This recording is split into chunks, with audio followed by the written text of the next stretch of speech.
Chapter 849, Consultation Fees. Nightmare. Klein deliberated for 2 seconds and said, "Yes. I dream of a town that's enshrouded in fog. The crimson moon in the sky would be clear and blurred at random. In the middle of the town is a black cathedral. Corpses are hung up inside. They wear clothes from different eras as they sway in the wind and produce strange sounds. Apart from that, there's a beautiful lady whose gaps in her teeth were filled with blood-colored human flesh, a mushroom man formed of countless tiny mushrooms." To treat his psychological problems, Klein reconstructed his dream in a rather complete manner. However, he didn't say that he had encountered those things in reality, nor divulged that he knew the beautiful lady's identity and the strange mushroom's origins. At the same time, he hid the existence of the cluster of translucent maggots and xeritol. Audrey listened intently and seriously. Based on her beyonder intuition and knowledge from mysticism and psychological, she said as she contemplated, "Mr. World, I can imagine such a terrifying and sinister dream. I can also experience the immense horror that it brings you." Seeing that there wasn't any rebuttal from the other side of the wooden partition, Audrey grew in confidence. She silently did another round of placate and began guiding. The horror that appears in dreams will often stem from feelings hidden deep in one's heart, and there are only 2 sources of horror in one's heart. One is the unknown, and the second is what cannot be resisted. The terrifying things you see in your dream are only superficial. What you are really afraid of is what they represent and symbolize, the truth hidden behind them. As she spoke, Audrey suddenly asked, "What is it?" Klein was gradually relaxing and scrutinizing himself as he took in Miss Justice's gentle and sweet voice. When he suddenly heard this question, he subconsciously answered, "The existence that created all of that." He paused and hesitantly added, "They are both an unknown and also cannot be resisted." At this point, Klein knew why he was having nightmares, as well as the true reason for his terrible mental state. He instinctively felt horrified over certain matters, and instinctively had latent negative emotions. The former included the cluster of translucent maggots and xeritol's terrifying performance. There was also the eraser angel's baffling actions, and the fact that using the dark sacred emblem was the key to opening the door. They separately created a mood of despair that seemed impossible to resist, as well as the feeling of not knowing who was friend or foe, and their ploys. "Yes, I'm fearful that the cluster of translucent maggots that's suspected to be a sequence one attendant of mysteries of the seer pathway. I'm fearful of xeritol, who has accomplished an unknown objective by opening the door. I'm fearful of the goddess whose thoughts are an unknown, as well as the eraser angel." Klein slowly exhaled as he admitted his fears. Audrey used placate once again and discovered that Mr. World's tense mind had essentially relaxed. She was delighted as she boldly said, "One of the biggest sources of fear is a lack of confidence. Try recalling if you had any oversight or had committed any mistakes in the related matter. This results in your spirit repeatedly warning you and hinting to you. It eventually transformed into part of the nightmare. Oversight and mistakes, warning from my spirit." Klein pondered over Miss Justice's words and seriously began organizing the details of the matters that resulted in his horror. Soon, his expression turned heavy bit by bit as he discovered a problem. "I swore an oath with the goddess bearing witness via the holy sword. Although I hadn't become a clown, with the gray fog's powers yet to have entered the real world, preventing me from being noticed by special deities, demigods, and spirit world creatures. However, I couldn't fool fate, which would also be beyonders of the monster pathway. And the goddess has another title. She is the Empress of Misfortune and Horror. She wields control over misfortune and is one of the deities in the domain of fate. Therefore, I was noticed from back then." Klein's heart sank bit by bit as the horror that stemmed from the unknown was greatly alleviated. He didn't reply, nor did he wait for Miss Justice to speak again. He switched to asking, "If you will face one or even many difficult-to-challenge enemies, what would you do?" Audrey wasn't annoyed by her patient's question. Instead, she felt that it was a good sign. After some deliberation, she said, "First avoid them and hide. Try harder to improve yourself." What if the time won from avoiding and hiding isn't enough to make you grow to a level that is sufficient enough to face your enemies? Klein pressed. What if the gap between the two is difficult to bridge? Audrey answered him seriously while also consoling him. Find enough helpers. Helpers!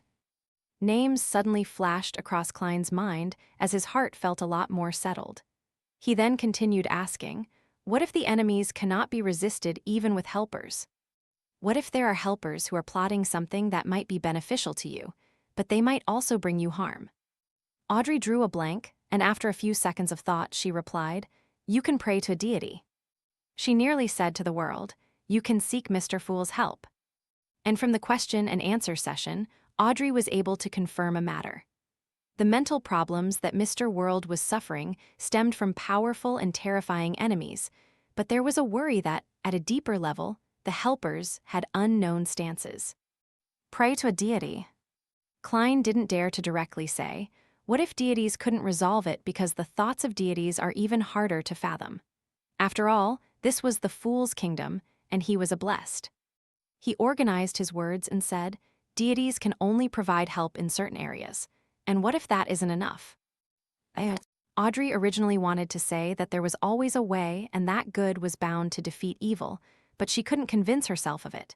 She couldn't provide any relevant case studies, so eventually she pursed her lips and said, I don't know. In the confessional, it was a still darkness. The two temporarily stopped speaking as they fell into their respective inner struggles. Finally, Audrey broke the silence and looked at the wooden partition. Regardless, something needs to be done. Work hard at it. You can't just give up like that and not put up a fight. That's right. At the very least, I still have many secrets and things to rely on. Klein closed his eyes as he leaned on the wooden plank. His thoughts slowly rewound from the most recent events as he was no longer constantly tense and often frustrated. Audrey sensed his change and immediately added a placate. With that, Klein's mental condition was completely restored back to normal. I feel much better. Thank you for your treatment. What kind of consultation fee do you want? Klein offered. Actually, I should be the one thanking you for providing me an opportunity to handle a case. Audrey didn't really wish to collect any fees as she looked at the wooden partition in the darkness. She couldn't help but recall Mr. World's usual gloominess and coldness, as well as his experienced and ruthless demeanor. His mental problems likely also have to do with his personality. Audrey suddenly had an idea as she smiled. The consultation fee that I charge isn't much at all. Yeah, wish me happiness. What's going on? Klein was momentarily stunned. He nearly forgot he was wearing the facade of J.M. and Sparrow. This was a request he had never heard of before. Klein hesitated for a moment. Finally, he pretended to coldly say with the world's identity, since you requested. I wish you happiness. Audrey's smile turned into a beaming smile. I wish you happiness too. Mr. World, don't always keep everything inside. Smile more and be happier. It can eliminate most of the latent problems. All right, your mental problems have been resolved, but you will need a follow-up appointment in a few days or by next week. Klein was at a loss for an answer as he tersely acknowledged in affirmation. Then he heard the door on the other side creak open. With the fool's angle, he saw Miss Justice retreat from the confessional and straighten her body. After sending her to the real world, Klein didn't dare stay above the gray fog for too long. He quickly left and got into bed. At that moment, his mental condition had been restored. With his body and mind at ease, he realized something. He had digested quite a bit of his Mariontist potion. The progress had surpassed his expectations.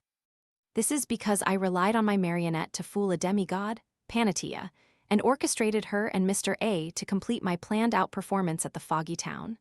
Therefore, apart from trying to hide behind the shadows, and let every marionette have their own persona to make it more realistic. The Mariontist principles include use one's marionette as a guide to control the enemy to play the role of a puppet. Klein thought as he muttered inwardly in thought. He believed that he could digest the potion before the end of the year. He exhaled with mixed feelings as he turned his head and looked at the crimson moonlight that penetrated the curtains as he silently said, that missing servant should have been found. The clues I left behind should have been discovered as well. In the basement of St. Samuel Cathedral, Leonard, Cindy, Bob, and company looked at Captain Sost, who had returned from a meeting, as they patiently waited for him to introduce new clues. Sost drank a mouthful of aromatic coffee and said, "The missing servant has been found." And in the room he was left in, there were some clothes left behind by the infiltrator. It has been confirmed that it belongs to the crazy adventurer, J.M. Sparrow, who had previously been active at sea. Why did it involve another crazy adventurer? Leonard was somewhat puzzled as he directly asked, "When did he come to Backland?" No one knows. The only thing that can be confirmed is that this crazy adventurer had appeared at sea in the recent few weeks and had hunted a few pirates, Sost said in an unhurried tone. The Church of Storms knows more. MI9 also seems to know quite a bit. The higher-ups will send people to liaise with them. Just as Sost finished his briefing, a telegram was sent over. It came from the Nighthawks in Daisy.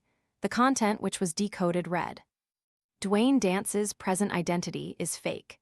In the past 10 years he spent in the southern continent, he had relied on adventuring to amass a significant amount of wealth. Further confirmation will require some time. As this place is very chaotic and there are often wars, the jurisdiction of zones are frequently changed.